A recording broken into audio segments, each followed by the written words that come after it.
स्वामी समर्थ. बरेच जण आपल्या घराच्या बाहेर भगवान गणेशजींचा फोटो टाईल्सवर लावतात, मूर्ती लावतात.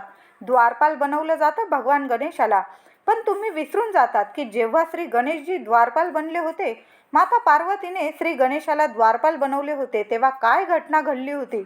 म्हणून कधी पण मुख्य दाराबाहेर श्री गणेशाचा फोटो मूर्ती लावू नये, त्यांना घराचे द्वारपाल बनवू नये. असे केल्यास तुमच्या घरात पिता पुत्र, वडील मुलं मुली यांच्यात भांडणे, क्लेश सुरू होतील. आई वडील, मुलं मुली यांच्यातील वादविवाद टोकाला जातील. तुम्ही जर तुमच्या घराला मुख्य दाराबाहेर श्री गणेशजींना द्वारपाल म्हणून फोटो मूर्ती लावली, तर श्री गणेश द्वारपाल बनले तर युद्ध हे होणारच. म्हणून घराच्या बाहेरून श्री गणेशाचा फोटो मूर्ती लावू नये. गणेशजी शोपीस नाही, तर गणेशजी आपले आराध्य दैवत आहे. म्हणून घरातून आतून फोटो मूर्ती लावावी. श्री गणेशाची पाठ आपल्या वास्तूकडे नसावी. वास्तू